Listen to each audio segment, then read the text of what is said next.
Whether it's a hot time in Florida or a rainy night in Georgia, it's the perfect time for the TCBcast, an unofficial Elvis fan podcast. Oh, yes, sir. Good to see you go from this Black Fix bring you the hottest thing in the country, real hot and blue, coming to WHB in Memphis, Tennessee. Welcome to TCBcast, an unofficial Elvis Presley fan podcast. I'm Justin Gosman. And I'm Beck Wiles. Hey, Beck. How are you doing this week? Hey, I'm good, Justin. How are you going? I'm doing all right. We're hanging in there. This is sort of an impromptu last-minute episode that we're doing this week. Gurdeep had something come up that was unavoidable. So I called you in at the last minute. It was like, Commissioner Gordon with the red phone calling to the Bat Cave, the Beck Cave. Yeah. So I put on my bat cape on and flew in, didn't I, Justin? Indeed.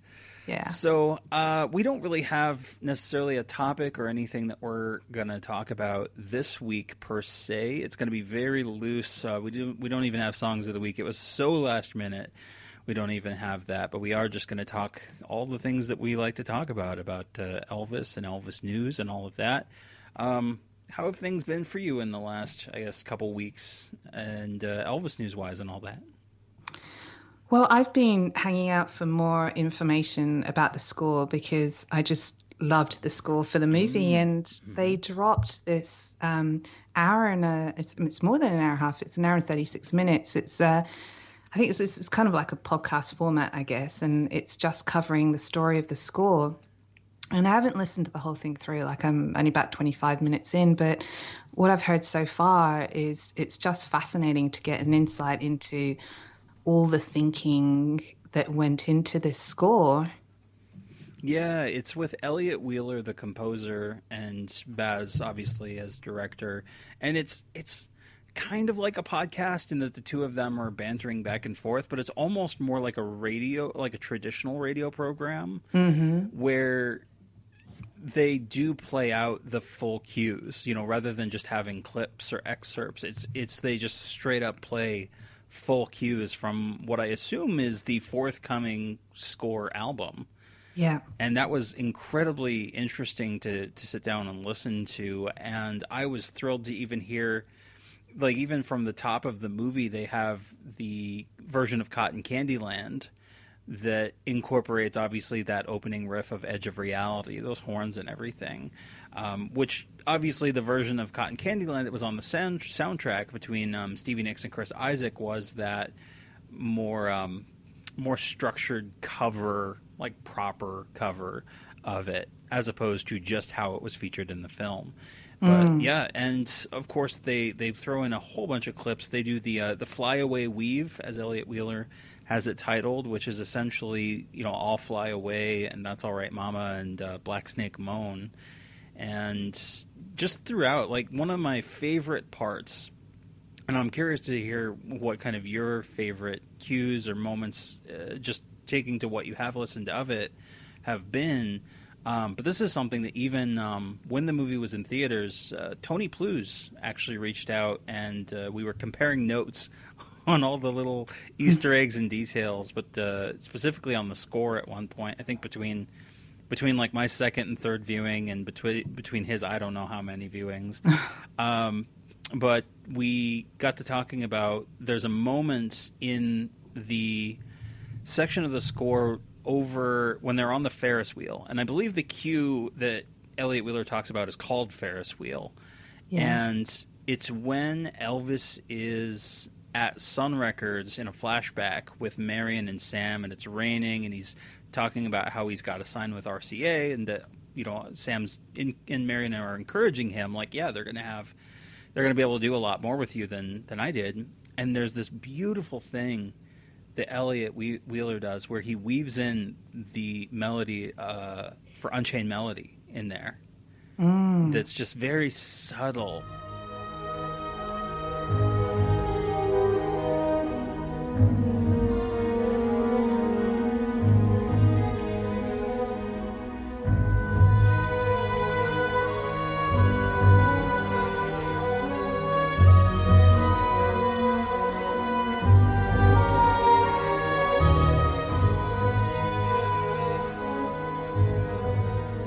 And throughout the score, there's just so many subtle things that, especially, in the sound mix, you also lose a lot of it because you got the whooshing and the whooshing, the sound effects of a typical, maximalist Baz Luhrmann movie, plus all the dialogue and everything. You don't catch all of the little Easter eggs that are in there. And apparently there's a whole lot more of Battle Hymn of the Republic throughout the score as well.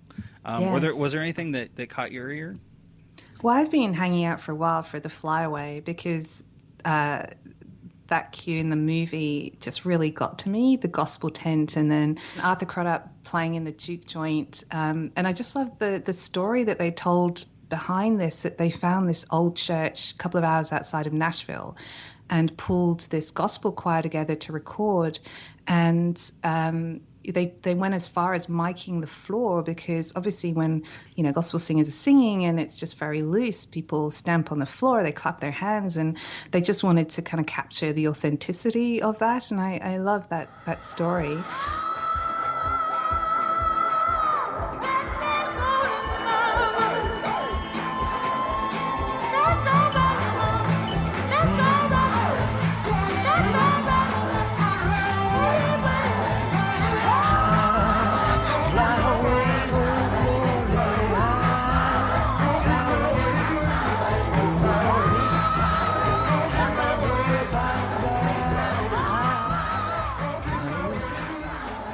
I think you summed it up when you talked about this kind of subtlety of this score and these little Easter eggs, and they might throw in a couple of bars of Unchained Melody, and you might miss it because of you're listening to the dialogue, but it's we banged on about the attention to detail, and just with this score, the amount of attention to detail and thinking that's gone into this score. Like Elvis's catalog is massive, and they reference that in this radio show, I guess, if we want to call it. And they've actually obviously paid attention to it, and not just paid attention to it, but done something really quite clever and masterful with the music. Yeah, definitely. One of my favorite, and I heard some chatter from some Elvis fans in a couple forums a few months back where people were talking about the score, and I would like to get that on soundtrack. And the question came back, well, why? Because it's not Elvis. Well, obviously, as it turns out, they are obviously including like snippets of Elvis. They're remixing, parts of Elvis's vocals into, even in that opening sort of montage where Colonel Parker has all the narration and is whipping around with all of the news anchor, talking about Colonel Parker was, such and such. People claim that he killed Elvis Presley or whatever, worked him to death. And in that are the samples of Elvis singing Suspicious Minds. And that's actually included in the score clips that they included in some of this. And then also in the, there's a cue called the NBC Walk-On that I'm familiar with, that Elliott Wheeler also has out, that is literally the lead up to Elvis going out on stage for the 68 special, but obviously incorporates not only the melody of I Got a Feeling in My Body, but it also incorporates some of the original instrumentation from the 70s, which I think is so clever that they're actually like remixing in some of those stems and stuff from the multi-tracks.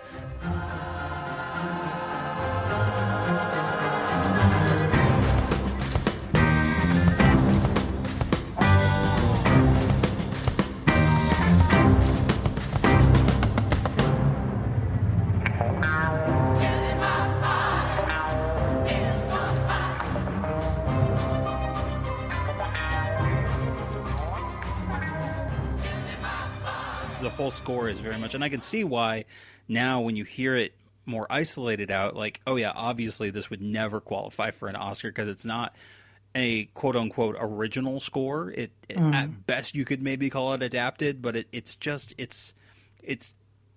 collage, really. It's a musical collage. It's a good way to describe it. Do we have a release date for the score yet, or is that still? That still hasn't been confirmed. I was hoping that when that dropped, because you sent that over to me and Ryan and Pradeep because you spotted it before we did. I know. And sleeping on the called job. me out. I know you called me out. You were like, "You're sleeping on the job, Justin." So I was sleeping on the job, but yeah, there still is no official announcement. I imagine that in the very near future we will be getting more news on that. Well, you'd think so, wouldn't you? Because maybe this is the teaser, the story of the score, and then then the score will actually come out, which I can't wait for. Yeah, definitely looking forward to that. Anything else like Elvis news-wise this week that you happened to see that was particularly noteworthy? Not that I can recall, but are you asking me that question because there is something? No, I'm legitimately curious if you had seen anything else. No, I major. haven't. No, I haven't seen anything major. Of course, we did last week just pass Lisa Marie's birthday. And so there were a lot of memorials and tributes and things like that for her birthday. So there was a lot of news reports around that. So yeah, I saw those. But otherwise, yeah, I kind of just, that was all I saw. But otherwise, I just kind of wanted to talk with you a little bit and just do something loose, because I realized as I was sitting down that, like, over the course of, like, the last year, this may be gone the deepest that we've ever gone on a lot of our episodes. And I was thinking back to some of those first, like, couple years that Gurdeep and I were doing the show, and some of the really, like, loose, fun, silly ones that we used to do, like the movie driving songs where we were ranking the ones that Elvis was driving behind the wheel in a vehicle. And we just went so deep over 2022, and it's been so long since, like, I feel, especially with, like, clam bake and stuff like that over Christmas, it just feels like it's been a while since I've had a very loose discussion about Elvis that's not quite so structured. No, that's true. We've had some heavy ones, haven't we? We have. So, question for you. So obviously you've talked on the show a number of times about your history learning about Elvis and being introduced to his films in particular, and that was sort of part of your gateway. I'm curious, what would you say, do you recall, were your first, like, formative albums? I think I have mentioned this before, so if listeners remember, it might be a bit boring for them. But the most formative albums for me, the first one I ever listened to was Elvis's Greatest Hits Volume 2, so the one with him wearing the gold lame suit. So that's actually the album that introduced me to his music. And then the other one was Blue Hawaii. So those were the only two vinyls I had that belonged to my mum that I was able to play age 9. But then I went on a school trip because I was as a violinist. I used to play in this orchestra, and we went to Lisbon on a school trip, and off I went wandering around on my own, age 11, which I think I've said before would never happen today. But I stumbled across this vinyl shop, and they had this album just hanging on the wall, and it was Elvis, a picture of Elvis at the Comeback Special wearing the leather, and of course it was the From Elvis in Memphis album. So I just thought, all right. So I think my folks gave me like $30 pocket money for this trip, and I blew it all on this album. Amazing. Yeah, I know, which is entirely worth it. So off I went, and luckily, like, I'd brought this tiny case with me. Luckily, it fit in there, so I didn't have to, like, cart it around with me under my arm. And I brought that home, and I'd say that was a really formative album for me too, because it was obviously just so different to the Greatest Hits album and also Blue Hawaii, just in terms of his vocals. And, like, even though I was quite young, I picked up on that. Yeah. So that instantly became one of my favorite albums. And then obviously we've talked about how later on in my fandom I discovered the material that was on Back in Memphis. But in terms of other albums, weirdly, one of the early ones, like, it was probably the 5th one I listened to as a youngster, was Moody Blue. And I had no idea about the Elvis kind of chronology or the kind of sequence of his recording career. So I didn't know that this was, his last album effectively. And And so, but I remember really loving that, probably more than I do now. But the kind of sadness of that album, obviously it's tinged with sadness, didn't bother me at the time, maybe because I was quite young. But I got to know that album inside out as well. Yeah, it's interesting how that happens. And you're not even close to the first person that I've heard talk about how their first album was, either Moody Blue or From Elvis Presley Boulevard, Memphis, Tennessee, or the 74 live album, or Elvis in Concert, the live album. Like, everyone has a different starting place, and it's amazing how, especially when you're a young fan, you're not thinking about like contextualizing where it is in his career, No. and where he's at, health-wise or anything like that, or even like where he's at in his personal life, in terms of who he's with romantically, creative developments. Like, you just don't have that context. No. And so you just get this pure sort of raw, unfiltered gut reaction to the material. And it's been so long since I've had that sort of, I feel so jealous of the new fans who are coming in after Baz's movie and are just like, they have this wall of content to dig into in terms of Elvis music. Yeah, no, it's so true. And I've heard you and Gurdeep talk about the fact that, and we're of a similar generation, so we discovered a lot of the tracks and a lot of the music on compilation albums, right? Yeah. Like, I had quite a few Camden ones, and back to the kind of sequencing conversation we were having, you just don't know that these tracks are, when they were recorded, what albums they originally appeared on, and all that sort of thing. So it is probably a very different discovery of music than it is now, when you actually have a lot more material, but material that's actually, I'm thinking, for example, of Nashville 1 or Nashville 2 or the Jungle Room sessions, where you actually have those sessions pulled together on one album, I guess is what I'm saying. Mm-hmm. One collection, yeah. One collection even, yeah. Thanks, Justin. I'm curious, because Gurdeep and I have often talked about, like, the fact that we are of, obviously, a later generation than the first generation fans. Like, our introduction is so scattershot.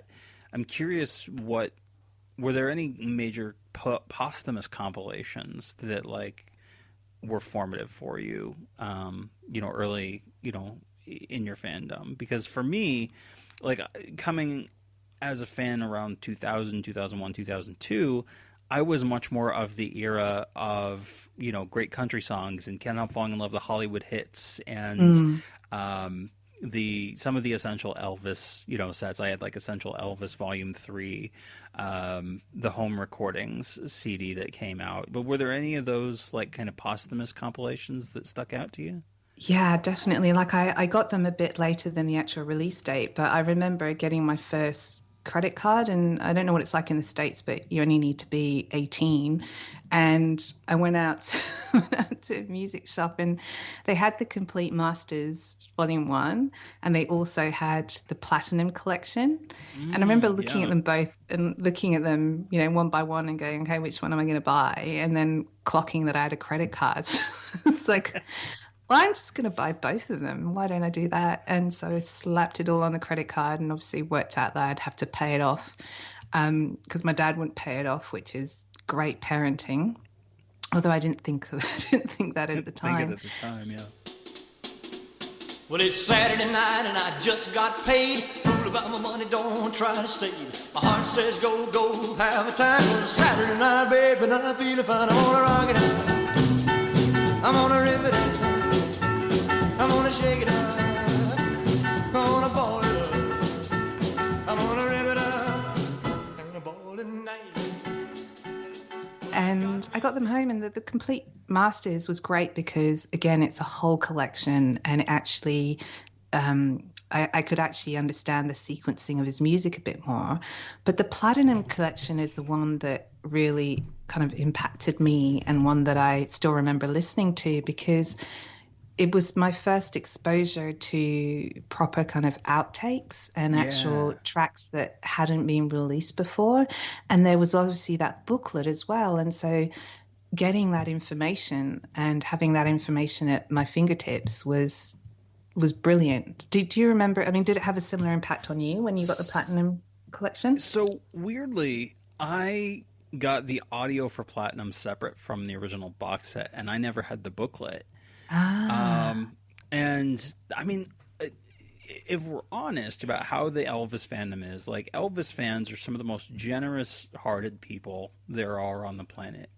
And, like, let's be real, like, that's how music consumers are. We trade and gift, you know, our recordings and CDs and copies of those. You know, I mean, it was the 90s. Like, everybody was burning CDs and stuff like that. And so, yeah, when I got Platinum of Life and Music, I didn't really have the booklets or anything like that. I've talked before, Gurdeep and I talked about how formative, you know, for him it was 50 years, 50 hits. And for me it was Artist of the Century. And his, you know, kind of major box set was a lot more scattershot in terms of track list and sequencing.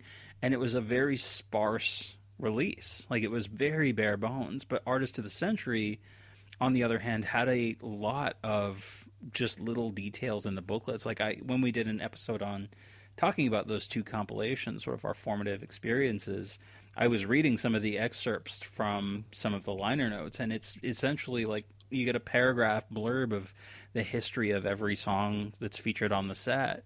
And obviously it's all in chronological order as well, so you get a really good sense. Like, I didn't realize how privileged I was at the time to basically be handed a really good starter set for Elvis.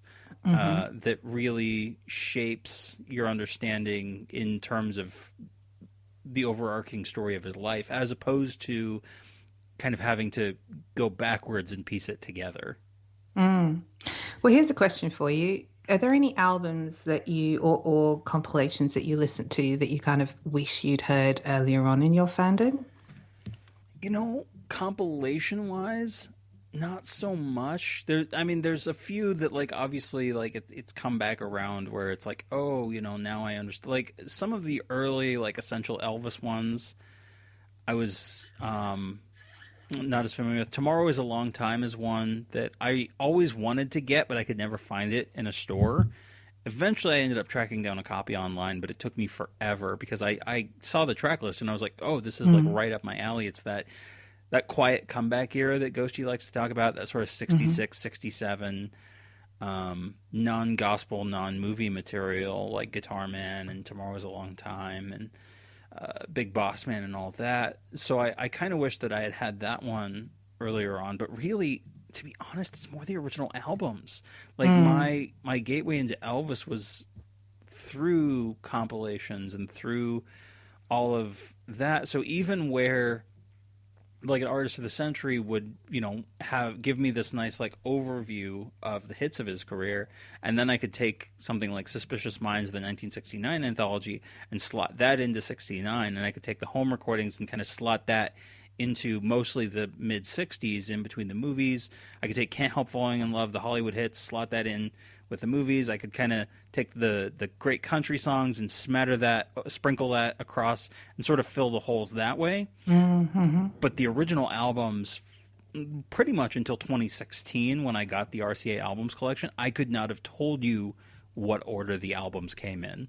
Like, right. And even, like, recently, like, within TCBcast's time, I still find myself getting hung up, especially on For LP Fans Only and A Date with Elvis. Like, I get those two mixed up all the time. And I've gotten a lot better, especially since I did that episode with Julius where we did For LP Fans Only. Oh, yeah. Now I've got a better sense of what that collection is. But and how it fits in. Yeah, it's really the Lifetime albums that throw me for a loop. Or threw me for a loop for a really long time. Yeah, no, for sure. I'd be curious to ask listeners, write in, you know, what, and lots of listeners have written in, but I'm curious whether your experience has been more chronological, or if it's been, you know, having to put the puzzle pieces back together, you know, because I'm curious which approach you guys think is better. You know, oh gosh. Do you have thoughts on that? Well, my discovery. Was the question about what what my preference is in terms of your preference. Do you think it's a better approach to come in with no sense of order to it all, or do you think that there's more merit in having that natural progression of the original albums? Honestly, I think the fun is listening to it and not in chronological order, because one of the things I've enjoyed the most about being an Elvis fan is that you have to put those pieces together. And, during a fandom, it was quite hard to find that information initially compared to, how it is now. So and you have to remember also that in addition to listening to his music, I was also reading about his music. I had a life in music, but, also reading stuff about his life and, the Quranic books. And so it was a matter of putting together the chronology of his music together with, important events in his life that explained maybe the direction the music was going in, or the kind of tracks that he was picking. So it was kind of putting those two things together. Yeah. But I think ultimately it really depends on the kind of person that you are. I think some people might prefer to kind of start at year dot in 54 and then follow it through. But certainly my personal preference, I didn't really have a choice, obviously, but I've just really enjoyed making those discoveries along the way. What about you? Yeah, having gone through the experiment now of having listened to and reviewed the RCA Albums collection on YouTube back in 2016 when I got that, and doing that experiment, contrasting that with my own experience, I think there's an insight to be had from doing it in the way that the albums came out. But even if you take the albums as they are, like even just that set, granted it leaves some Camdens out and things like that where there are tracklist overlaps, so they didn't want to have the redundancy. Yeah. But the challenge with that set, or with doing it that way, is that even some of that material is out of order, because you're getting all those inherent flaws with the original. You're having all the bonus songs that are out of order from the year on the movie soundtracks, and you have the Camdens, which have the movie songs, but they're coming out in the 70s, in between the new studio material in the 70s. In that set, like you've got On Stage, and then Almost in Love, and then That's the Way It Is in Elvis Country, and Love Letters from Elvis, and then you've got Come On Everybody and I Got Lucky. So it's you still have to do some piecing together. The thing that I found at the time when I did that project is that I went, oh, okay, if you were an Elvis fan at the time and you were getting these releases as you went and you had no idea where things were going, yeah, it makes sense that there would be fans who were upset with Elvis, who felt like he had betrayed his rock and roll roots, and that he was going in a direction that, like, the hard rocking fans weren't a fan of. And so I got a lot of insight from doing it in chronological order, doing the albums in chronological order. Yeah. But I think the benefit that younger generations especially have had is that we get to see a lot of the 70s material especially without the same type of bias against it that a lot of rock critics especially, who had been there, when Elvis was hot and had seen how world-changing he was at the time, they held that against him. And so we can look at, an album like, for instance, from Elvis Presley Boulevard, Memphis, Tennessee, and we can see that for the state, or the Today album, which Gurdeep and I just did. We can look at that material on its own merits rather than trying to just compare it to Elvis at his absolute most groundbreaking, because I think that that's an unfair comparison. And for me, and I didn't talk about this as much, I wish, as I was editing the Today episode, I was like, oh, God, I wish I would have said, because that happens every episode, that I know you have the same thing where you get off and you're just like, oh, my God, I wish I would have said. Why didn't I say that? Yeah. Well, the one thing that I forgot to mention is that the Great Country Songs is where I heard a lot of those songs for the first time. And the Great Country Songs compilation is also like, some of the alternate takes were the versions that I knew. Like, the version of Fairy Tale that I heard on that set for the first time, because Gurdeep and I had that huge back and forth over Fairy Tale. It was so funny. But neglected to remember to mention, because I'd mentioned it in the past, I think when I did Fairy Tale Song of the Week forever ago. Yeah. But my introduction to that was an undubbed version of it. It was an alternate take. Yeah, right. I tried my best to love you. Now I'm walking out the door. Out the door. Yeah, you used me, you deceived me, and you never seem to need me.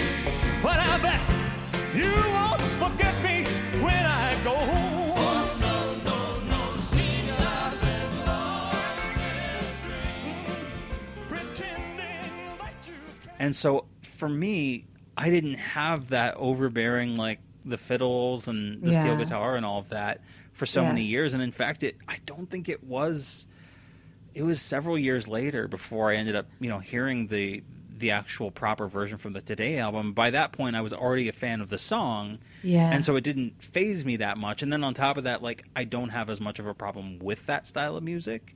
Yeah. And so, getting undubbed versions like you were talking about with like the Nashville 1 or the Nashville 2 set or a lot of these undubbed masters or stuff is that we can come in with sort of a clearer head about it than people who would just look at it and go, oh, it's, all these maudlin, overdubs and stuff. Yeah. These tacky, mopey songs. And like lyrically, obviously a lot of the 76 material is a lot of mopey ballads, but stripped down, you can really start to see the artistry of what Elvis and the band were turning in. Yeah.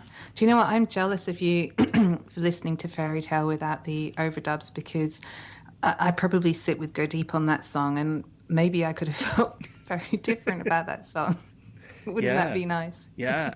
Well, and then the flip side of that is that the 1980 Guitar Man album, or the 81 Guitar Man album, that was my introduction to basically every single song on that album. So for me, it's almost weirder to hear a lot of those songs without those like 80s, urban cowboy style, 80s country overdubs. Like it's just like the version of Guitar Man from that is like, okay, that's Guitar Man. So I slept in the hobo jungles, I roamed 1,000 miles of track, till I found myself in Mobile, Alabama, had a club they called Big Jack's. A little four-piece band was jamming, so I took my guitar and I set in.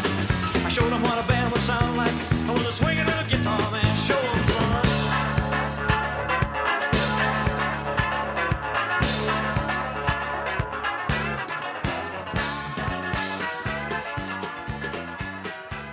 And then when I hear the original, I'm just like, oh, it's literally just a carbon copy of the Jerry Reed version. Like literally Jerry Reed is on both recordings, but the 67 version doesn't. It's often like what Gurdeep talks about, where he says, when you want to hear someone do a cover of a song, an artist do a cover, you want them to flip it. You want them to do something different. Well, Guitar Man is one of those songs where it's literally a carbon copy of the Jerry Reed version. And that was by intent. Like they wanted that sound. That's why they brought Jerry Reed in. But that's why I think on top of my personal like affinity for the 1981 version, I do appreciate that, like, it is something different than just what Jerry had done in his original version. Well, I quit my job down at the car wash, left my mama a goodbye note. By sundown, I left Kingston with my guitar up under my coat. I hitchhiked all the way down to Memphis, got a room at the YMCA. For the next 3 weeks I went a hunting them nightclubs looking for a place to play.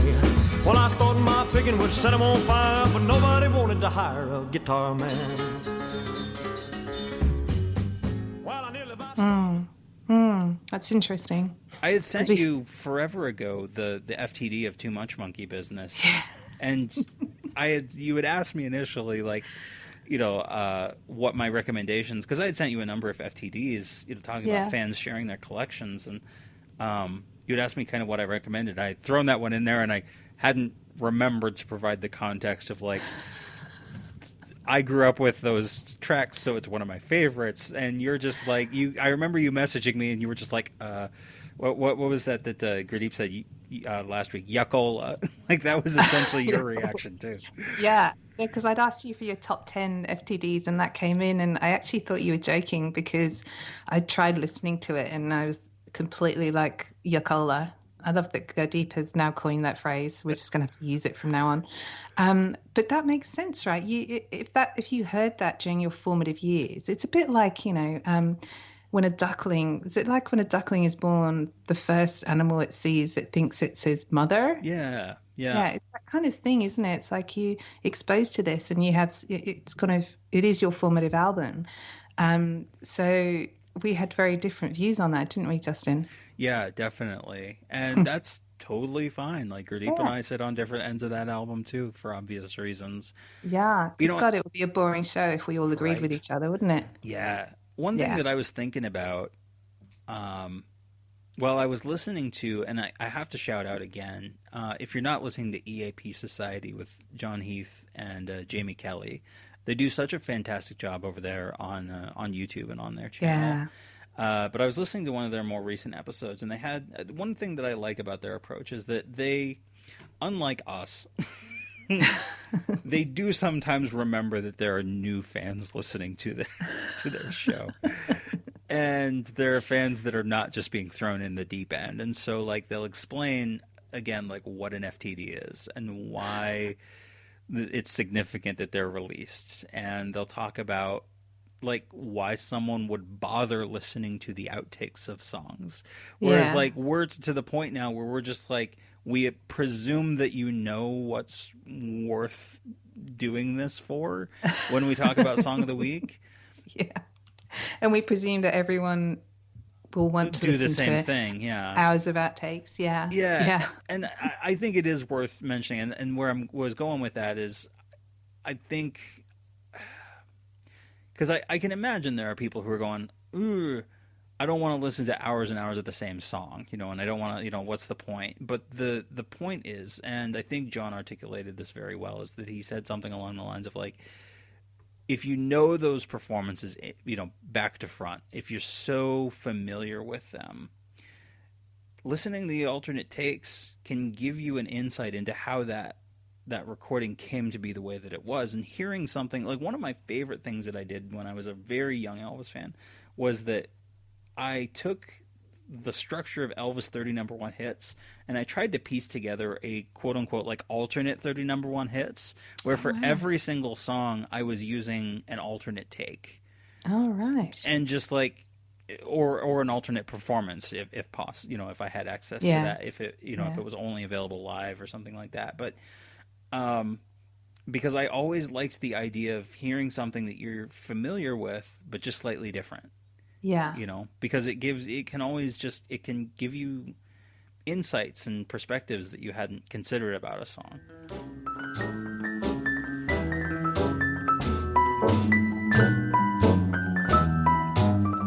Although it's always crowded, you still can find some room for broken-hearted lovers to cry.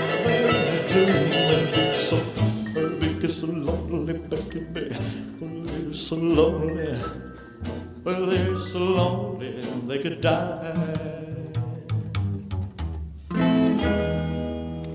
Oh, definitely. And also just following that journey through from, vocally Elvis thinking about how he wants to treat the song and how he wants to sing it. And I always find that really interesting. But also in addition to that, it's the studio chat as well, because you do get a sense of his kind of personality and what kind of mood he's in. And I find that very interesting to listen to as well. Yeah. And we had a listener feedback on that a while back. I think we read that at the top of the year. But, I mean, that's one thing, too, that's partly why we include the clips that we do is that, not everyone has access to those FTDs anymore. Like, they're just not available.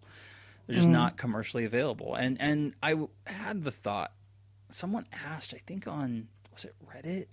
I think someone had asked about, like, are such and such things available, or why are these not commercially available, and like on digital streaming services. And I had the thought and the realization, and just an educated guess for me, but I almost wonder with FTD if it's not a situation where I wonder if they have an agreement with the music publishers to pay a lower or a certain amount of royalty rate because they know that it's going to be a limited run.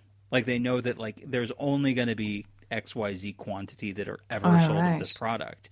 And I wonder if there's agreements in place that they would have to completely rework for like, 300 FTDs if they tried to release it all digitally. Yeah.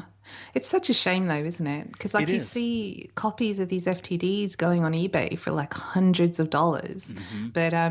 But yeah, it's a shame. It would be great if they actually could re-release some of them.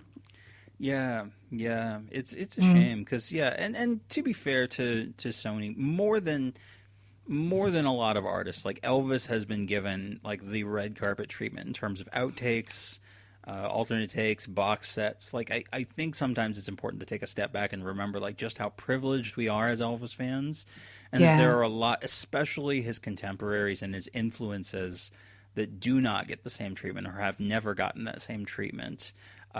Because the sales numbers weren't there. Like it just wasn't commercially viable to make that product.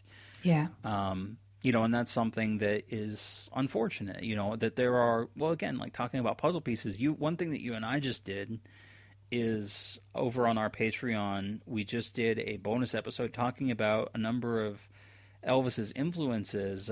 Every time I go look at those people who were most influential on him and his style of music, I realize that the puzzle pieces of who, because you said that beautifully in that episode, and we ended up titling that the Elvis puzzle pieces. But if those are not readily available for people and available for research, then it just makes it harder to understand Elvis's career, and to understand all those pieces. Like a lot of times when we do Song of the Week, like we're pulling up these songs that aren't on Spotify. They're not on Amazon. We have like basically a lot of really nerdy YouTube users who love old music who are preserving a lot of this content because there's just no money and no incentive for record companies to reissue a lot of material.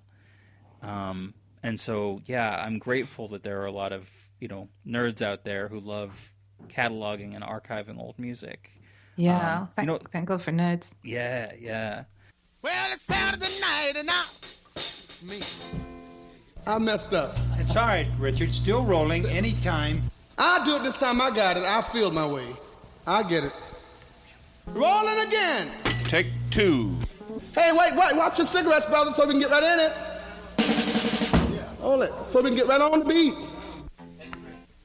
Well, it's Saturday night and I just got paid. A fool about my money, don't try to save. My heart say go, go. Have a time called Saturday night and I feel fine. So, Justin. Yeah.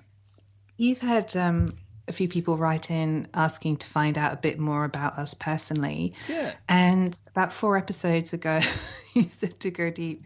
Well, go deep said, would Beck want to talk about stuff? And you said I wanted to keep some stuff to myself, but which made me sound like I was like a super secretive person, but I'm totally okay with sharing what my hobbies are. Sure. What my favorite food are, if people are really interested, which Secret Agent I don't Beck. know why they would be, but it was just made me laugh because you made me sound like I was this super secretive person who like has a fake name.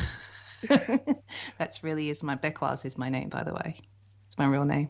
Yeah. So just really quickly, like what's I mean, you mentioned obviously like, as a kid you were into music and stuff like that. Have your hobbies included music or what else do you do hobby wise? Well, obviously, as I've got a bit older, my hobbies have evolved. I was, definitely when I was younger, I was a violinist and I was really into that and part of orchestras and all that sort of thing. And also I was one of my hobbies growing up was I was really into Hollywood history.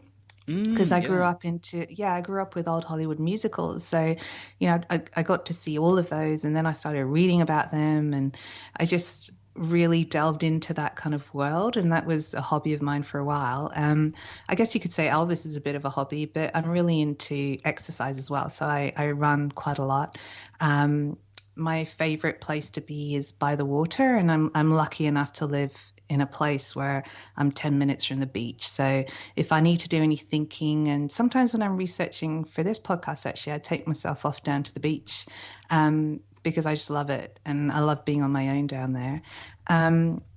Weirdly, I have this list of things that I want to do when I retire. I mean, someone said, why don't you just do these things now? But my life is so busy that I just don't have time for these things. But I've got things like become an awesome tennis player. And I really want to learn how to knit or crochet for a really weird reason. And I don't think I'm going to be one of these retired people who does it all day, but I watch some people do it and it looks really hard. So I think it's just a challenge of that. And I want to do art classes. And so I have all these plans for what I'm going to do when I retire. The other thing I love to do is travel. My background is quite international. I grew up moving country every 4 years. So travel is very important to me. And I'm lucky enough to have languages as well. So Sydney is quite multicultural, so wherever possible, there are a few Italian baristas there, so I talk to them when I can, and there's a lot of French people here too, so I try and keep it up that way. Does that give a bit that's of great. I wanted to touch on just very briefly, because you mentioned Hollywood musicals, and is there a particular era that sticks out to you as a favorite? MGM musicals for sure. Like, I loved the kind of old Ginger Rogers and Fred Astaire movies, but the MGM, that kind of magical era, is my sweet spot for sure. Have you seen those movies too? Yeah, I've seen a number of them, and I've talked about it, I think, a little bit on the show before, but I grew up with a deep fascination and a love for music, and then as I got into high school, I started getting into theater, and so there was an overlap with music and theater. And then as an Elvis fan, and even before, I'm sitting here thinking about it, but like even before I was into like Elvis per se, I was into musicals, like musical films, and I remember like I adored West Side Story and The Music Man and Grease, obviously. And so, I've always had a fascination with musicals, and I haven't dove as deep on as many as I would have liked to, and there's still like there's still more for me to dig into. And one thing that I love about digging into old music and old movies and stuff is that like it's all new to me. Like, it doesn't matter that it's old, but exactly. The beautiful thing is that the stories have now already been told. So, like, you can pretty easily go learn about details that you would never have been able to know at the time, and see how, different creatives were bouncing off each other. What would you say are probably your top favorite movie musicals? Well, before I say that, I just want to say I'd hate for people to think I'm as old as Go Deep. So I just wanted to say that I'm years off retiring. Yeah. So I just wanted to say that. Go Deep's going to hate me for saying that. But anyway. All right. My top three. Number 1, Singing in the Rain. Ooh. Good morning. Good morning. We've talked the whole night through. Good morning. Good morning to you. Good morning. Good morning. It's great to stay up late. Good morning. Good morning to you. When the band began to play, the stars were shining bright. Now the milkman's on his way. It's too late to say good night. What a wonderful movie. Like, so many moments that really lift you, and I love Gene Kelly. I just love him. So that would be number 1. Number 2 would be Seven Brides for Seven Brothers. Yes, them women was sobbing, sobbing, sobbing, passing them nights, while the Romans was going out, hobnobbing, starting up fights. Is that so? They kept occupied by sewing lots of little old togies for them tots, and saying, someday women folks will have rights. Passing all of their nights just sewing while the Romans had fights. Have you seen that? Yes, I have. In fact, that was one that I was introduced to in middle school, I think. Oh. And I've watched that a number of times, and even reference to that in one of the Blue Suede reviews that I did for one of the early 60s Elvis movies. And that's the thing, too. Like, and sorry, I'm interrupting, but like, there's so much back and forth between those Hollywood musicals and the Elvis musicals. Yeah. Yeah. So tell me, expand on that a bit. Well, I mean, even like one that I like The Music Man. Like, there's visually the finale of It Happened at the World's Fair is directly ripping off the end of the walking Music Man. through there. Yeah, 76 trombones. Yeah. Like, it's with the true. marching band and all of that. Like, it's literally a rip-off of that scene.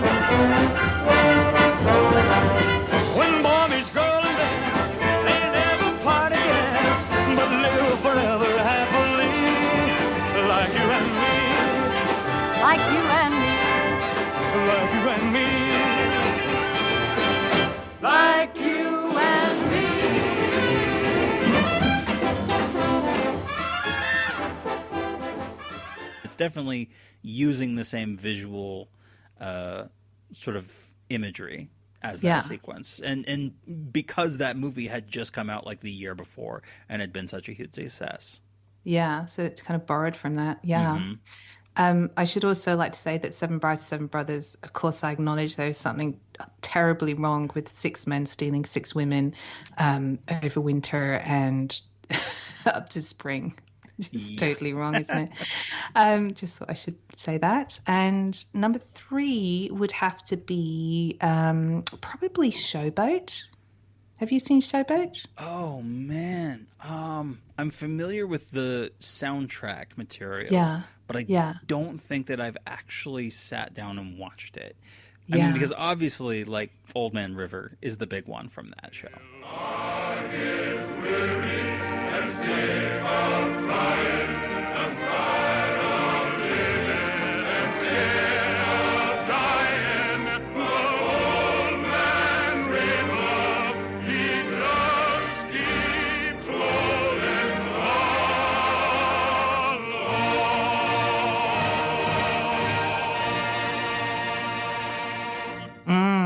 Which we talked about, didn't we? Yeah. Yeah.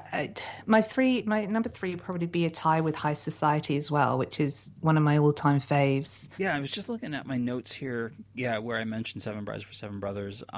It was produced by Jack Cummings, who had also produced Viva Las Vegas. Oh, really? Yeah. Well, there you go. There's the overlap. There's an Elvis connection there. And then one thing that you and I had talked about very early on, and I'm trying to see if I can find the name, because I wanted to bring him up again, that one of your introductions to Elvis's movies was through the internationally dubbed version of the film. And so you weren't as familiar with Elvis's speaking voice at the time. No. And I had dug up the name of the guy who actually did the dub on most of Elvis's roles. I'm trying to remember what the Italian guy? Yeah. Yeah. Because I thought Elvis was bilingual for a long time, didn't I, in my youth? Here we go. It's Pino Locci was his name. Oh, you know what would be fantastic if you can dig it out? If you can dig out Mr. Pino Lacci, did you say? Yeah, I'm not sure if I'm pronouncing that correct. Yeah, here's all the films that he did for covering Elvis's voice. He for sure did Vince Everett, Danny Fisher, Chad Gates, Pacer Burton, Ross Carpenter, Mike Wengren, Rick Richards, Ted Jackson, Steve Grayson, Charlie Rogers, Mike Edwards. That's all of the Paramount ones. And I think a couple of the MGM ones as well in there. Yeah, because Speedway's in there, and It Happened at the World's Fair. So, yeah, he did Elvis's voice in Italy for... Well, there you go. Basically the whole 60s. Yeah. I bet he felt really good when he was out in a bar on a Friday night and someone asked him what he did. I'm Elvis Presley, yeah. I'm the Italian Elvis Presley. Yeah. Would you like to come home with me? I wonder if that line worked. He passed away in 1994. Oh, okay. So, yeah. Yeah, right. Oh, weird. Okay, so apparently he was not only the voice of Elvis in Elvis's movies, he was also the voice of James Bond, and primarily like the voice of any Sean Connery movies.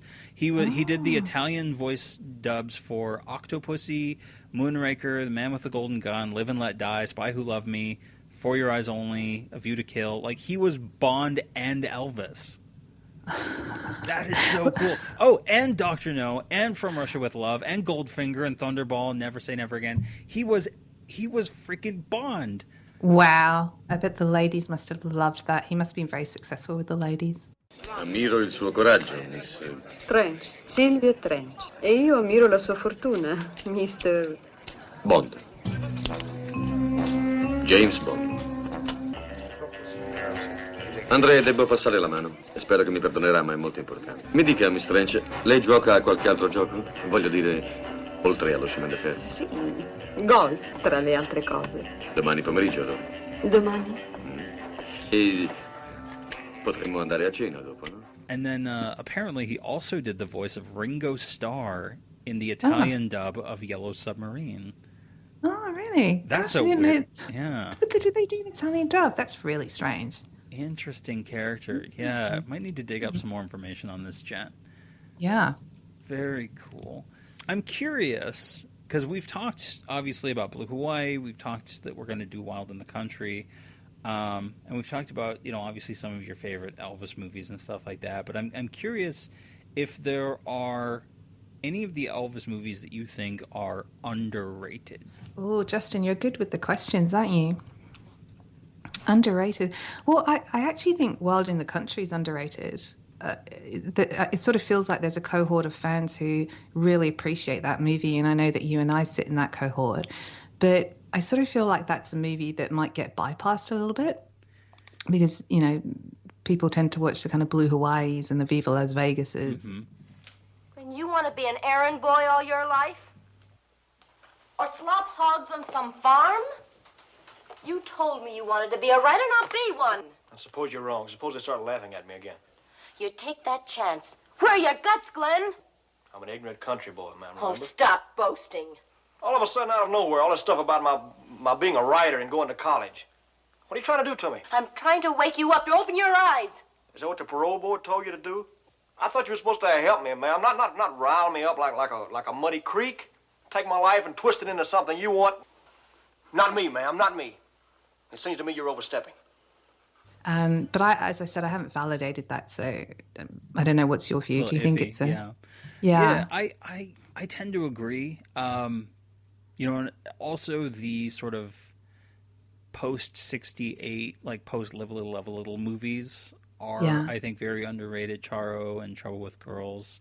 To a lesser extent, Change of Habit, because obviously it's come around in terms of fan estimation of it. But yeah, and I think it was when Robbie and Felix were on and we were talking about, I think people's, when you talk about general audiences, I think people's sample size of actual Elvis movies watched is actually quite small. Yeah. And that leads to people will watch maybe, they'll watch the big ones, Blue Hawaii, Viva Las Vegas, Jailhouse Rock. And then if they're really feeling up to it, they'll dig a little deeper. But and even for fans, like there'll be ones, they'll have watched some of the fan favorites like Girl Happy or Clambake or things like that. But to be a diehard who's watched every single one of them, you start to see that like, oh, there is actually a progression to each of these, and there's an arc, and there's themes that are carried through, and the movies are sort of answering in kind to different things culturally as the 60s go forward that you miss out on if you're not taking them as like a whole overarching career. Yeah. Because like especially in the mid 60s, like they start to be like an answer to what's going on with the Beatles and what's going on with the Monkees and a lot of these other rock acts that are going on at the time. Yeah. That's a big thing with Girl Happy. And also Change of Habit, I think, is another one. And I would say that and I think we agree on this, that's one that's underrated, because I think there's that assumption that if it's his last movie, then it must be really crap. Because if you look at the progression of the movies, but the fact that it was quite socially relevant for its time, and it's quite gritty, and it has like a story arc, and like Elvis's acting in that may be occasionally quite wooden, but overall, I really like that movie. Let's see, 65 is 120 for the 100. And if the borrower doesn't pay back, the banker usually breaks a leg or a head. You're really asking for trouble, Irene. Yes, I am. I have no intention of paying him back. You don't understand. No, it's you who don't understand, Dr. Carpenter. You see, I've decided Barbara's right. We have to get involved. I've been running from reality. Oh, come on. A nurse is usually up to her ears in reality. No, I have to face it. I have used my vocation to get away from all the things I've ever known. Doctor, do you know what it is to be really poor? I mean, hungry, frightened. To be black. I've been all those things except black. It's one of my favorites, There's just actually. a warmth to it, Yeah. It's a very cozy sort of movie. It is really cozy. Yeah, for really as many cozy. issues as you can nitpick it about. There's something to be said about just sometimes the mood of a film is just right. Yeah, it's very well put, actually, Justin. Yeah. Which of the Elvis movies do you think works best as a movie musical? Ooh, as a movie musical. Well, I would define as working sort of well or working best as the songs being integrated into the plot and not kind of standing out. So on that basis, I would say Blue Hawaii is probably an obvious one. And I'm wondering whether Fun in Acapulco would actually fall into that category a little bit. Actually, no, he sings No Room to Rumble, doesn't he? In that movie, pretty sad in the song in the car. Is a little on the nose. I would go with probably Blue Hawaii. I'm just running through them in my mind. I guess Wild in the Country, but then there's only one song, two songs in that. Yeah, there's really just In My Way and I'd probably say Blue Hawaii is probably one that's put together better and the songs fit with the narrative a bit more. I missed you, Miley. I missed you, too. What were you doing all that time while I was missing you? Being true to you. Always? Almost always. You mean to tell me? I was always, baby, I was always, well, almost always true to you. Met a pretty mademoiselle, her papa owned a small hotel. Mademoiselle, small hotel? Oh. See, and I come out so weird on these because having done the deep dives, like I think that Frankie and Johnny and Kissing Cousins are among like the best, like as movie musicals where the plot and the songs are integrated together really well. Doesn't mean that they're good plots and songs, but I think they are integrated really well. Oh, that's an interesting view, but one that you probably hold because you have done these deep dives. Yeah. And by deep dive, you've done a really deep dive, like The Abyss, haven't you? And the thing with Kissing Cousins is that, well, and honestly, Frankie and Johnny as well as too, but like they're the only two major musicals that he does that like other characters sing, and not just like in Loving You where you have Dolores Hart's character like sing like for 30 seconds, but like they're actually singing some of the songs that are associated with like moving the story forward, and even in Kissing Cousins, like you can talk about the fact that like, yes, Elvis is playing two characters, but they are two separate characters. Like if you took Elvis Presley out of one of those two roles and just replaced him with another actor, it's like, yeah, that's two separate characters singing in a film, like in singing in different roles. So if you took that context of it being two Elvis Presleys out and just had two regular role actor singers doing the roles, then all of a sudden you've like doubled the leads there, and then you throw on like Mammy has, the mother character has a song in that. Where she sings "Pappy, Won't You Please Come Home." Yeah, and you've got all even the Smoky Mountain Boy with like the convoy, like all the military they're joining in. Yeah, no, that's true. Yeah, okay. The closer and closer I get to home, the more excited I am. Those were the mornings I'd roll out of bed, start the day off with a hot cornbread, smothered in huckleberry jam. I'm just a smoky mountain boy, coming back to the hills I love, with the tops of pine bending. That's my case behind that. And then like Frankie and Johnny, like obviously you've got, I mean, the giant production number that is Frankie and Johnny, which is literally like a stage show. I guess there is a few of those that don't quite work as well, but even like Chesse kind of ties in. Yeah, I guess maybe not so much. I think what's throwing me are ones like Lookout Broadway. Yeah, exactly. Which is like very heavily, plot related. It's them talking about their situation. It's being motivated by their situation on the riverboat. Look out, Broadway, we're coming fast. Now we're gonna see our names and lights at last. No more hot dogs and sloppy joes. We're gonna dine on steak and wine at Delmonico's. At your poor, it's great to have dough. That's one thing we know. Lots of fun, lots of laughs. Signing checks and contracts and autographs. We're all for N-E-W-Y-O-R-K. Look out, Broadway. Yeah, maybe Kissing Cousins for me is maybe the best structurally as a movie musical. Interesting view. The last thing I wanted to mention and ask you about is, and kind of just briefly discuss while we've got the opportunity, is Elvis's concerts in the 70s. Because we've had a couple listeners, very vocal minority, and when I say minority, it's like a few people, ask like, are we going to dive into Elvis's 70s concerts more? Because I think we've tended to skew more towards the 50s and 60s so far, and part of that was that, like, generally speaking, we're kind of doing things semi-chronologically when it came, especially to like the recording sessions, and now things are kind of out the window. But also it's part of it too is us sometimes wondering, like, is there much more to say? And obviously we're going to do the live albums. We're still going to talk about On Stage 1970. We're going to talk about the 74 show.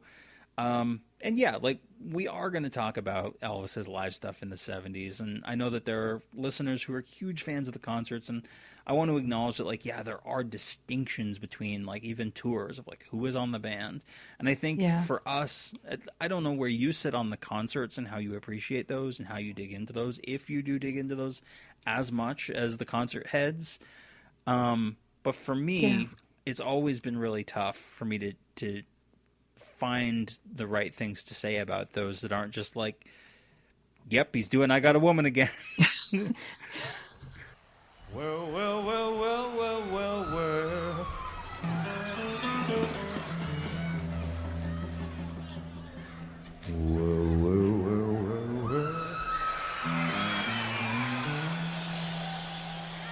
She's louder than I am, but I got the microphone going. Well, I said I got a woman way across town. Good too. Oh, yeah. Well, I said I got a woman way across town. She's good. That's so true. I agree with you. It's all, I mean, you do get your diehard concert heads, and that's really not me. Like, even listening to the recent Elvis on Tour release, like, I did listen to it, but it did get kind of samey by the end of it. But, you know, the hardcore concert heads are probably hearing things that we don't necessarily hear just because we don't have a natural inclination to listen to concert after concert. But I think you're right. I think, you know, when you're in a podcast and, you know, delving into these kind of 70s concert, you are limited by what you can say.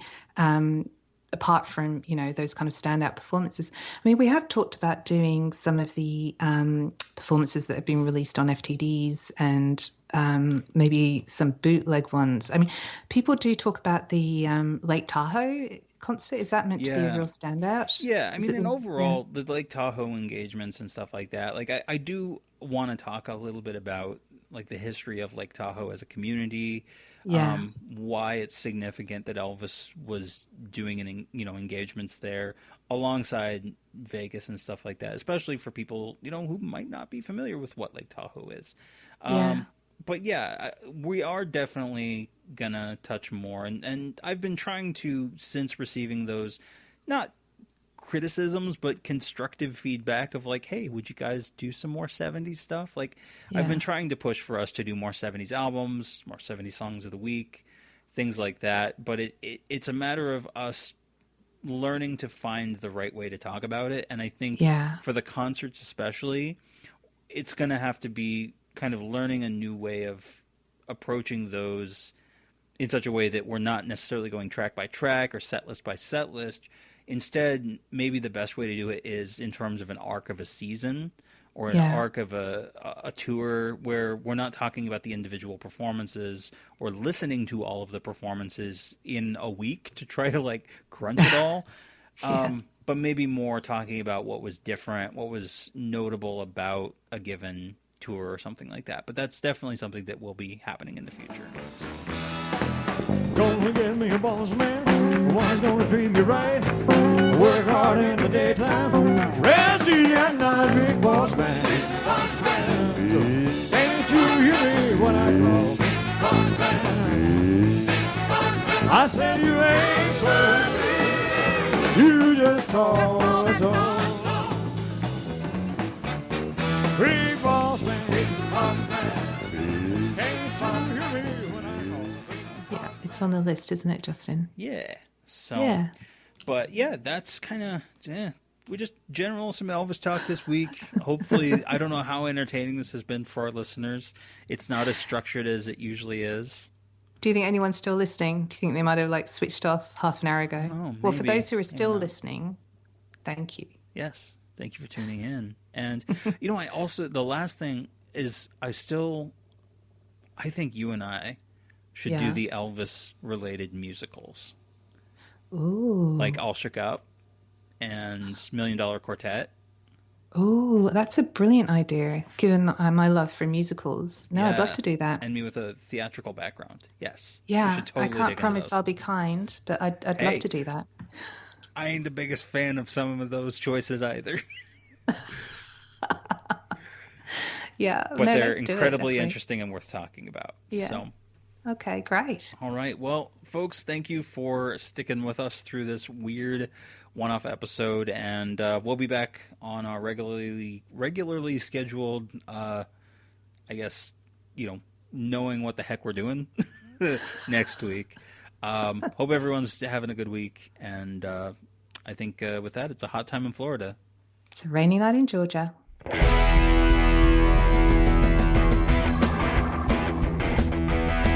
Everybody and snap your fingers now.